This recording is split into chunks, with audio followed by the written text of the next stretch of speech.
지난주에 그 32장과 33장을 중심으로 해서 에서를 만나는 야곱 이야기 했고요.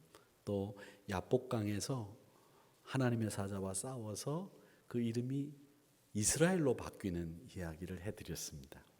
그리고 이어서 34장에 보면 야곱의 12아들과 딸이 하나 있거든요. 디나라고 하는 딸이 있는데 이 딸이 베델로 올라가기 전에 세켐 족속들을 만나러 갔다가 거기서 부끄러운 일을 당하게 됩니다. 그래서 그 부끄러운 일을 당하는 이 세켐 족속과의 이야기가 34장에 실려 있고 35장에는 하나님이 야곱에게 다시 복을 주시마 약속을 해주시는 이야기가 실려 있고요.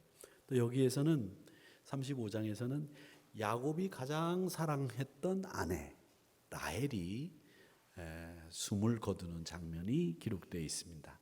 베냐민이라고 하는 막내 아들을 낳다가 에브라다 베들레헴으로 올라가는 길에 세상을 떠나는 장면이 35장에 기록이 되어 있습니다. 그리고 36장에는 야곱과 에서의 족보가 쫙 기록되어 있습니다. 특히 이 에서의 족보가 새롭게 다시 등장을 하고 또 여기서 이삭이 사망을 하고 이 37장이 시작이 되는 겁니다. 그래서 그간의 이야기는 여러분들이 그냥 제가 한마디로 이렇게 정리를 하면 이 34장에서부터 36장까지 이야기는 그렇게 정리가 된다고 보시면 되고 이제 37장에 넘어오게 되면 2절에서 야곱의 족보는 이러하니라 이렇게 시작을 합니다. 그러니까 이 에서와 야곱의 모든 족보는 누구의 족보였다면 했냐면 야곱의 족보였다는 거죠. 에서의 족보, 야곱의 족보가 아니라 에서의 족보도 사실은 야곱의 족보였다라고 하는 겁니다. 그러니까 이 말은 야곱을 이스라엘의 가장 대표적인 인물로 여긴다는 말이고 이 야곱이 가장 사랑했던 아들이 요셉이라고 말을 하면서 야곱으로 이스라엘을 대표하고 그 대표하는 야곱의 모든 지위와 모든 업적이 요셉으로 이어진다라는 이야기를 하고 있습니다. 근데 이 요셉이 이제 처음 등장을 37장에서부터 하게 되는데 이 요셉의 행적에 대해서 제일 먼저 성경이 기록하고 있는 내용은 불행하게도 내부 고발자, 즉 형들을 아버지에게 고발하고 또 아버지에게 일러 바치는 이런 사람으로 소개를 하고 있습니다. 그 성경은 이런 부분에 대해서 어떻게 이야기하고 있는지 저희가 살펴보겠지만 이제 이 말씀을 보면서 저희들은 37장 2절에 보면 약간 의아하게 생각되는 문구가 있어서 그걸 먼저 우리가 정리를 좀 해볼 필요가 있는데 야곱의 족보는 이러하니라 이렇게 시작을 하면서 에서와 조금 전에 말씀드린 것처럼 야곱의 모든 족보는 야곱의 족보로 칭한다. 이렇게 야곱이 대표적인 인물이 됐다. 이렇게 소개를 하면서 그의 아버지의 아내들 빌하와 실바의 아들들과 더불어 함께 있었더니 그가 그들의 잘못을 아버지에게 말하더라. 이렇게 이야기하면서 이 빌하와 실바에게서 난 아들들을 야곱의 형들이라고 표현하지 않고 빌하와 실바의 아들들이라고 표현을 해두고 있다는 거죠. 왜 야곱의 아들들이라고 이야기하지 않고 성경은 빌하와 실바의 아들들이라고 해두었을까? 라고 하는 부분에 대해서 우리는 조금 생각을 해볼 필요가 있습니다. 이유는 간단합니다. 이유는 이 실바와 빌하의 아들들은 하란 땅, 즉 야곱이 외삼촌 라반의 집에 있을 때 태어나고 거기서 자란 아들이라는 겁니다. 그런데 요셉은 어떤 사람이냐면 요셉은 야곱이 하란을 떠나기 직전에 얻은 아들이고 또 이 야곱은 이 요셉을 어디서 주로 키웠느냐면 베델, 이스라엘, 그 이스라엘에서 주로 이 요셉을 키웠습니다. 그리고 키운 이 아버지는 똑같은 아버지이지만 밧단 아람 하란 땅에서 이 빌하와 실바의 아들들을 키울 때 아버지는 이름이 바뀌기 전 옛사람 야곱입니다. 그런데 지금 이 베델에서 키우는 요셉의 아버지는 야복강에서 그 이름이 야곱에서 이스라엘로 바뀐 새 사람 야곱입니다. 즉 새 사람 야곱, 이스라엘에게서 교육받고 자라게 된 아들 요셉, 옛사람 야곱에게서 하란 땅에서 배우고 자란 빌하와 실바의 아들들이라고 하는 것으로 구별지어서 이야기하기 위해서 성경은 빌하와 실바의 아들들이라고 하는 표현을 적어두고 있다라는 거죠. 즉 하나님을 섬기는 완벽한 땅에서 자란 요셉과 하나님을 섬기지 않는 땅, 이방 땅에서 자란 아들들과의 구별을 짓고 있다는 겁니다. 형들이 자란 환경과 요셉이 자란 환경이 완전히 다르다라는 거죠.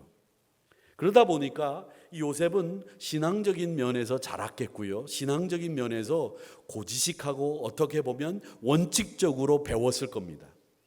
이런 요셉의 눈에 적당히 다른 사람들과 타협하고 아버지 재산을 제대로 관리하지 않고 적당히 즐기고 아버지를 속이는 형들의 처사가 마음에 들지 않았을 거예요. 그래서 그건 아니라고 생각하고 아버지에게 그것을 말씀드렸을 겁니다. 그걸 2절에서는 아버지에게 말하더라 라고 표현을 해두고 있는데, 우리는 이 말씀을 가지고 그냥 평범한 우리 세상에서 볼 수 있는 내부 고발자로 볼 수 있지만, 이 부분에 대해서는 평범한 우리 세상에서 볼 수 있는 내부 고발자라고 보기에는 조금 다르다라는 것을 알게 되는 거죠. 또 하나, 이 요셉에게는 채색 옷을 입혀 주었다고 합니다. 3절을 읽어보면 요셉은 노년에 얻은 아들이므로 이스라엘이 여러 아들들보다 그를 더 사랑함으로 그를 위하여 채색 옷을 지었더니 라고 되어 있습니다. 우리 사람의 몸을 보호해 주는 역할을 이 옷이 합니다. 또 그 사람이 얼마만큼 중요한 사람인가라고 하는 것을 이 옷을 통해서 표현하는 경우들이 많이 있어서 이 옷은 사람에게 여러 가지 의미를 지닙니다. 옷을 통해서 가장 기본적으로 우리가 구별할 수 있는 게 뭔가요? 그랬더니 어떤 분이 색깔 이러시더라고요. 색깔을 구별할 수 있지요. 그런데 옷을 통해서 제일 먼저 우리가 구별할 수 있는 게 뭔가요?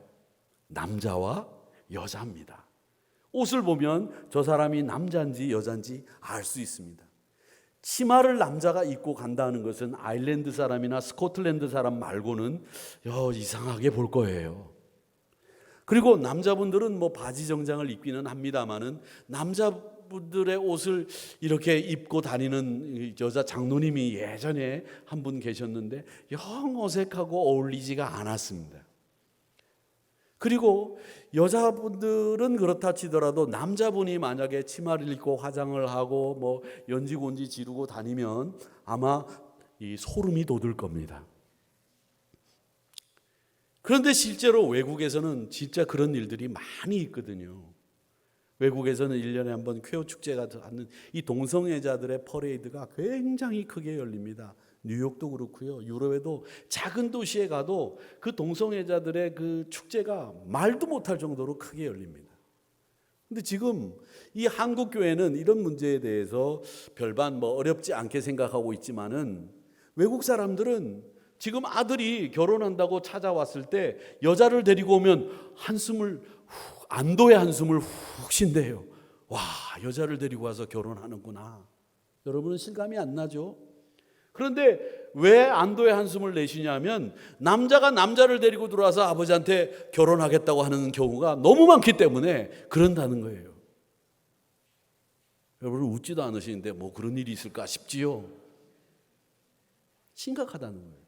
또 미국 교회는 이민 교회들 가운데에서 부목사님들이 동성애자인 경우가 있어서 모르고 청빙을 했다가 부목사님을 동성애자 목사님을 청빙해서 사역을 하게 했던 그 일 때문에 교회가 혼란에 빠지는 경우들도 생깁니다. 우리 교회는 다행히 우리 부목사님들은 동성애자들이 아니십니다. 제가 볼 때는. 근데 이게 웃을 일로 치부될 일이 아니라 이런 일들, 이런 시대가 지금 외국에는 너무 많이 가깝게 와 있다는 거예요. 그러니까 옷은 성경에서도 남자는 남자 옷을 입게 돼 있고 여자는 여자 옷을 입게 돼 있습니다. 물론 청바지 같은 것은 남녀 여자 공용으로 입고 또 입으면 이쁘기 때문에 입는 건 상관없지만 남자분들이요 치마를 입거나 연지곤지 바르거나 눈썹을 붙이거나 이런 일 하지 마시기 바랍니다. 이 옷은 죄인인 경우에는 제일 먼저 수치를 주기 위해서 옷을 벗깁니다.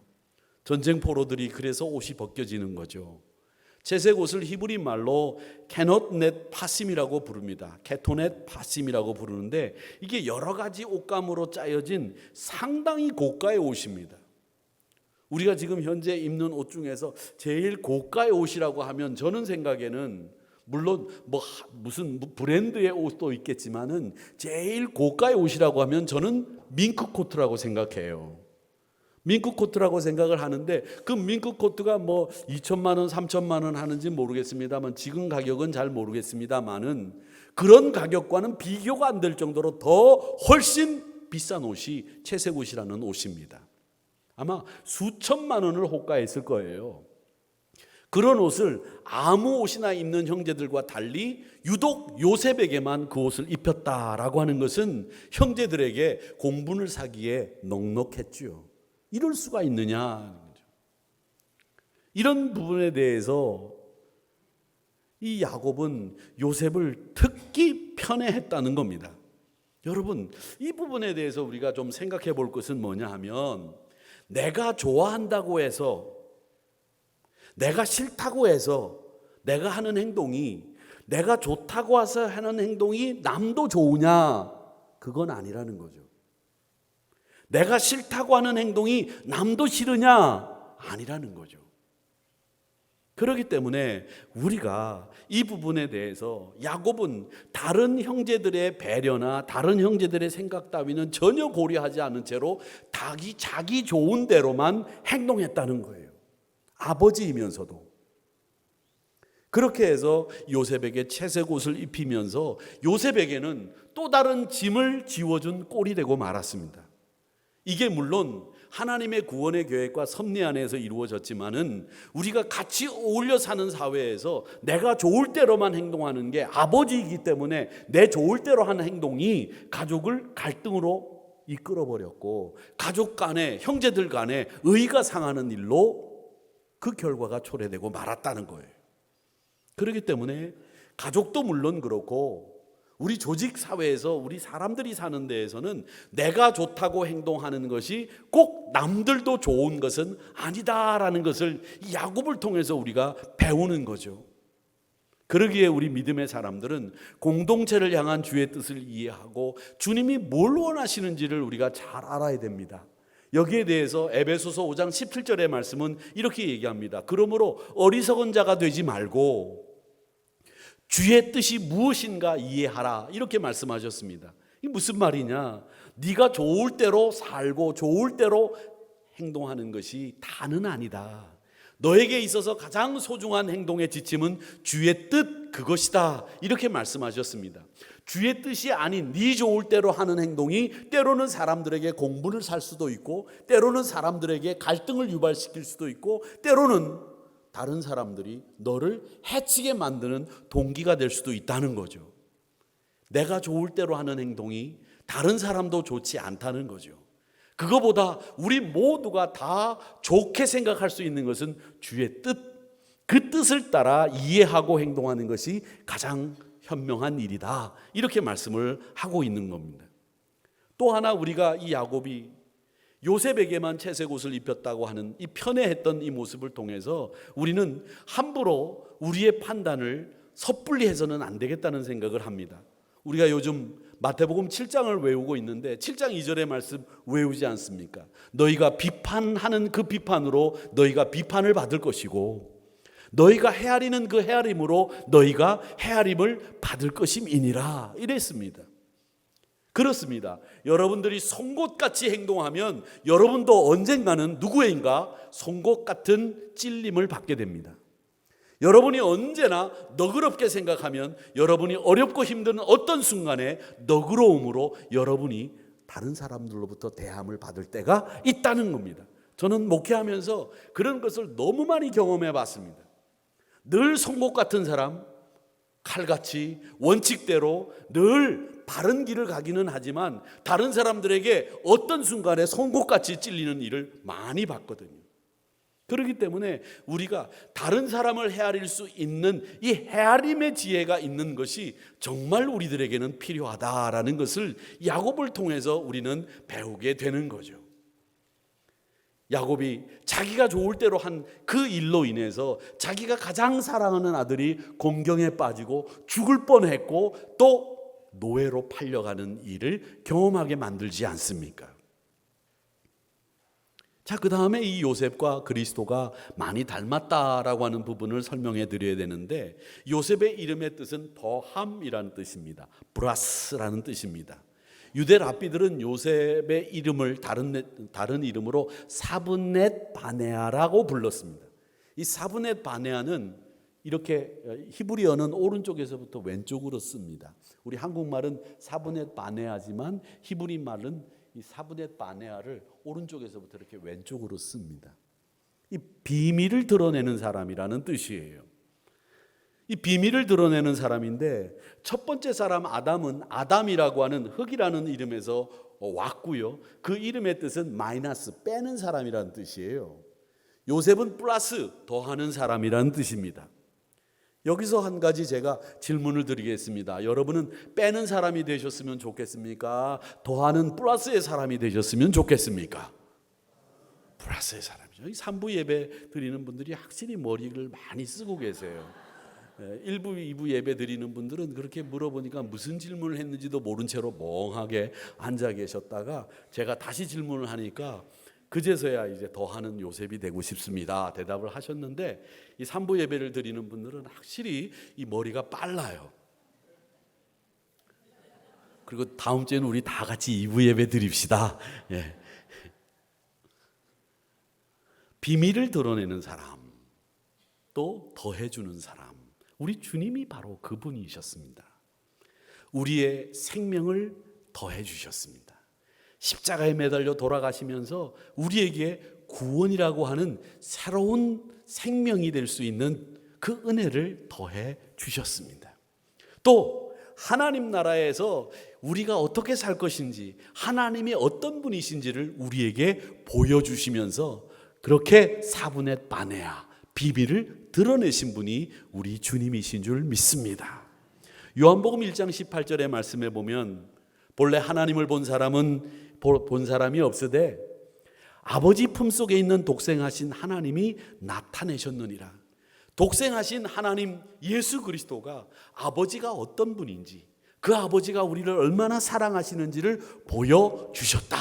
이렇게 그 하늘나라의 비밀을 말씀해 주신 분이시다. 이렇게 이야기하셨습니다. 이렇게 사분의 바네아, 하늘나라의 비밀을 알려주는 이 요셉과 같은 이름을 가진 분이 그리스도이셨고, 또 우리에게 생명을 더해 주신 분이 그리스도이시면서 요셉과 똑같은 모습을 보여주셨습니다. 또 요셉은 양치기였습니다. 아벨, 하나님 앞에 희생의 제사를 드렸던 아벨도 양치기였고요, 야곱도 양치기였고, 모세도 양치기였고, 다윗도 양치기였습니다.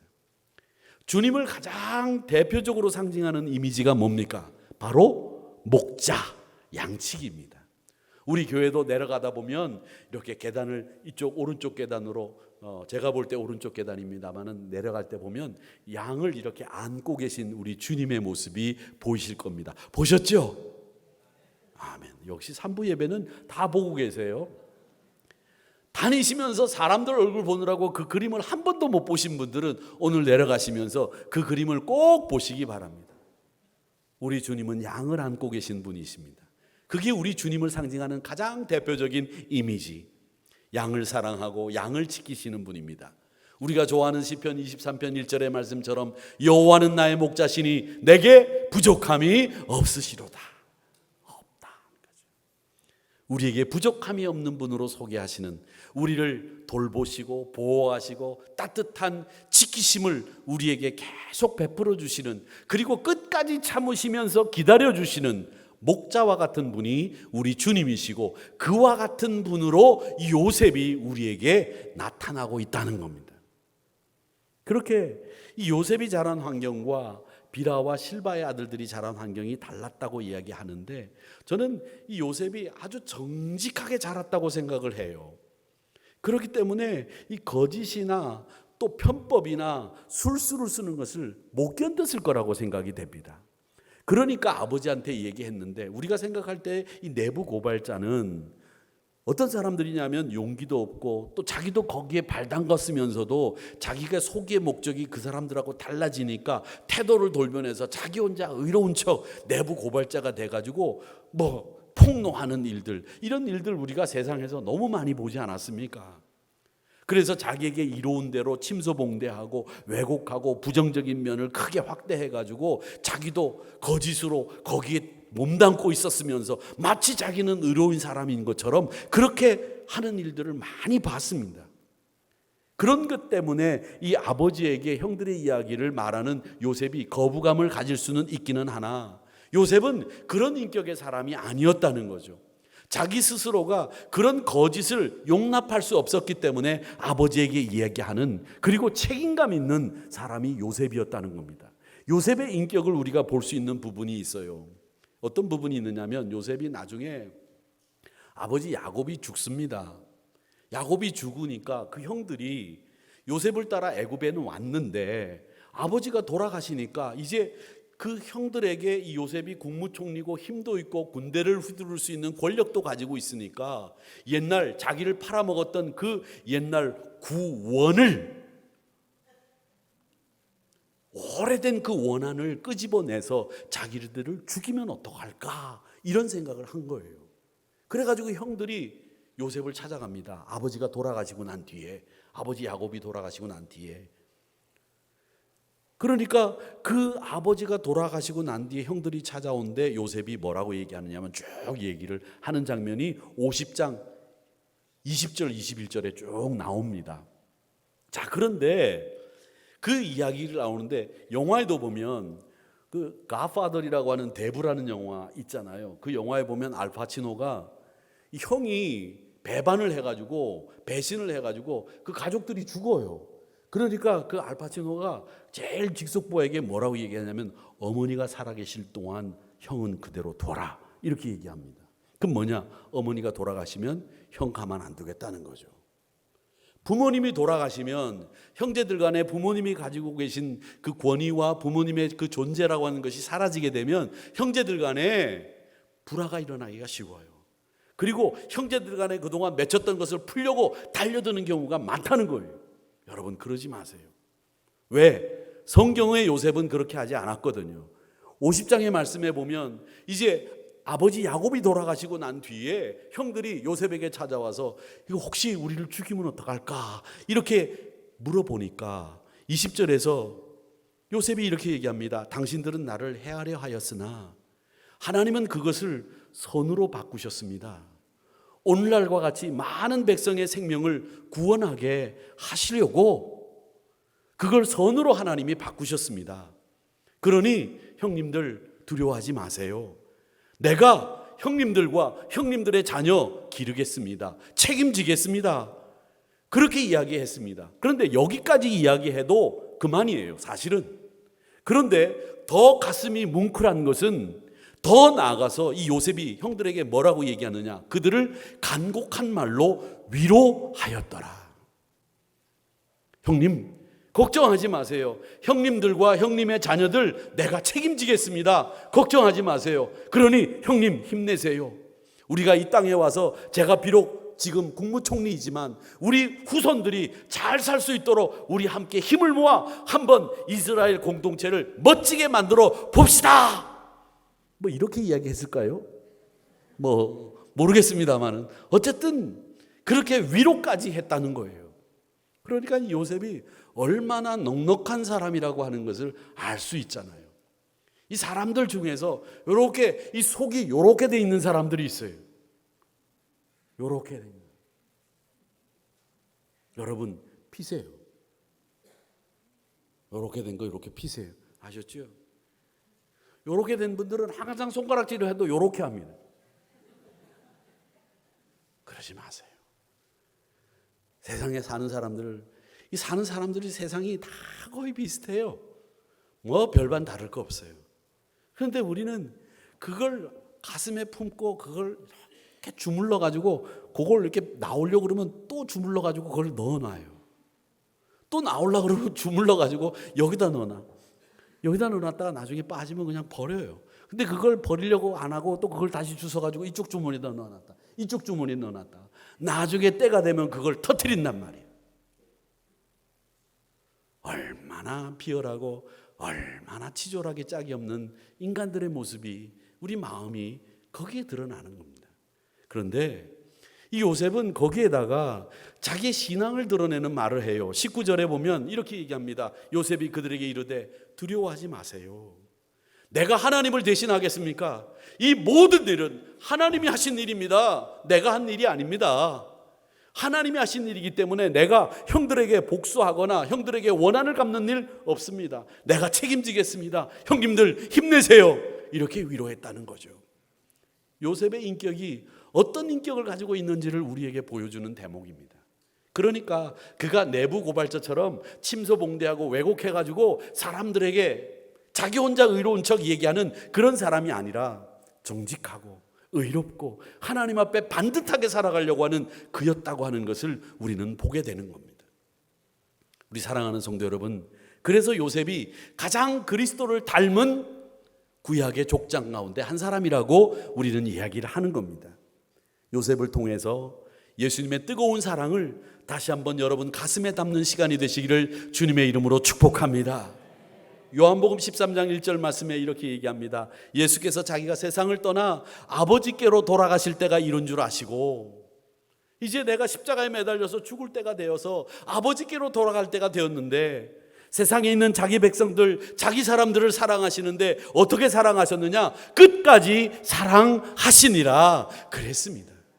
우리 주님은 끝까지 사랑하시는 분이에요. 여러분을 사랑했다 말았다, 사랑했다 말았다, 이랬다 저랬다 그런 사람들이 아니란 말입니다. 한번 사랑하시면 끝까지 사랑하고, 한번 사랑하면 영원히 사랑하고, 한번 사랑하면 누가 목을 비틀어도 사랑해야지. 안 그렇습니까? 사람이 한번 마음을 먹고 칼을 뽑았으면 끝까지 칼을 들고 있어야지 말이지. 뽑았다 넣었다, 뽑았다 넣었다 말이지. 감았다 떴다 말이지. 치사하게 말이지. 지저분하게 말이지. 째째하게 말이지.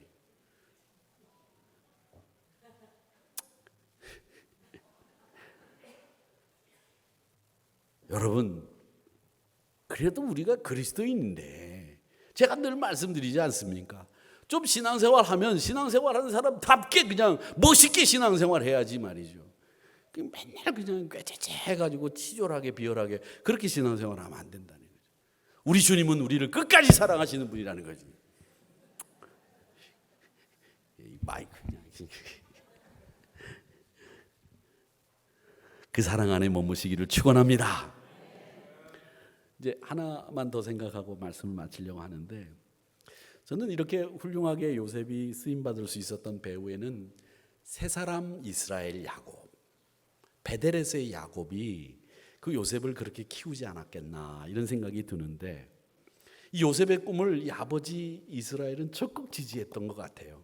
제가 이 말씀을 쭉 가지고 설교를 준비하다가 한 말씀에 팍 꽂혔어요. 그게 뭐냐면 11절 말씀입니다. 그 말씀이 뭐냐? 그의 아버지는 그 말을 간직해 두었더라 하는 거죠. 형들은 아버지 볕단, 형 볕단, 뭐 해와 달들이 다 자기에게 절하는 것을 이야기하니까 분노하고, 이 자식 내가 다음에 한번 걸리기만 해봐라, 내가 죽여버린다, 이런 생각을 하면서 마음의 원한을 품었지만, 아버지는 그렇게 이야기하는 경솔한 요셉을 야단치고 꾸짖었지만 아버지는 그걸 가슴에 담고 있었다는 거예요. 그 당돌하게 그지없는 철없는 아이의 소리처럼 형들은 들었지만 아버지는 가슴에 담은 거죠. 저는 여기서 사랑하는 아버지의 모습을 조용히 그려내고 있다고 생각합니다. 아버지는 그 사랑이 요란하거나 뜨겁지 않습니다. 그러나 잔잔하게 도도하게 흐르는 물처럼 우리의 가슴속 깊이 우리 아버지의 사랑이 흐르고 있지 않습니까? 아버지는 그냥 허튼 소리로 듣지 않았다는 거죠. 누구보다도 이 요셉이 가지고 있는 그 꿈을 아낌없이 지지하고 사랑과 응원을 아끼지 않았다라는 말로 저는 해석했습니다. 우리 아버지도 마찬가지로 여러분이 가지고 있는 비전을 아낌없이 지원하고 또 아낌없이 사랑하고 응원하고 지지하고 있다는 것을 잊지 마시기를 바랍니다. 올해 작년 겨울부터 해서 우리 교회 어른들이 많이 돌아가셨습니다. 저도 아버님을 잃었고 우리 장로님들도 아버님을 잃은 장로님들이 많이 계셨고, 또 그래서 이 마음 가지고서 이 말씀을 딱 보니까 아버지는 그 말을 간직해 두었다라는 게 얼마나 칭하게 울리든지요, 그 말로 사투리로 짠하게 마음속에 남았습니다. 근데 마침 제가 이렇게 보니까 아버지의 마음이라고 하는 김현승 씨의 시가 있어서 제가 한번 옮겨봅니다. 바쁜 사람들도 굳센 사람들도 바람과 같은 사람들도 집에 돌아오면 아버지가 된다. 어린 것들을 위해 난로에 불을 피우고 그네의 작은 못을 박는 아버지가 된다. 저녁 바람에 문을 닫고 낙엽을 줍는 아버지가 된다. 세상이 시끄러우면 줄에 앉은 참새의 마음으로 아버지는 어린 것들의 앞날을 생각한다. 어린 것들은 아버지의 나라다. 아버지의 동포다. 조금 신앙적인 것은 아니지만 이 부분은 참 또 가슴에 와 닿았습니다. 아버지의 눈에는 눈물이 보이지 않으나 아버지가 마시는 술에는 항상 보이지 않는 눈물이 절반이다. 아버지는 가장 외로운 사람이다. 아버지는 비록 영웅이 될 수도 있지만 폭탄을 만드는 사람도, 감옥을 지키던 사람도, 술가게에 문을 닫는 사람도 집에 돌아오면 아버지가 된다. 아버지의 때는 항상 식김을 받는다. 어린 것들이 간직한 그 깨끗한 피로. 김현승 씨의 아버지의 마음이라고 하는 시입니다. 우리 아버지, 육신의 아버지도 저희들을 사랑하셨지만 우리 하늘 아버지는 여러분을 더 뜨겁게 사랑하시는 분인 줄 믿습니다. 아버지는 다 그 말을 허투루 듣고 또 공분을 일으키는 말로 들었지만 그 아버지만큼은 마음에 담아두는 아버지였습니다. 사랑하는 성도 여러분, 우리 아버지, 우리를 그렇게 사랑하시고 또 우리 하늘 아버지, 우리를 지금도 가슴에 담고 여러분을 위해 여러 가지 사역들을 감당하시는 좋은 하나님이라고 하는 것을 기억하시면서 오늘도 요셉을 특별한 사람으로 만들었던 아버지 야곱, 요셉의 말을 가슴에 담아두었던 야곱, 요셉이 그렇게 잘할 수 있었던 것도 야곱의 변화된 모습으로 키운 사랑 아니었겠는가, 이런 생각을 하면서 여러분도 요셉처럼 사람에게 생명을 더하는 일, 또 요셉처럼 하늘나라의 비밀을 알려줄 수 있는 인물이 되시기를 주님의 이름으로 축복합니다. 파인네 전도축제가 한 주 앞으로 다가왔는데 변함없는 사실은 우리 하나님 아버지가 끝까지 나를 사랑하시고 우리를 향해서 꿈을 가지고 계시다는 사실을 잊지 마시고 우리를 향한 하나님의 사랑이 완벽하게, 사명이 완벽하게 완성되는 그날까지 하나님의 사랑을 마음껏 전하고 자랑하는 모두가 되시기를 주님의 이름으로 축복합니다.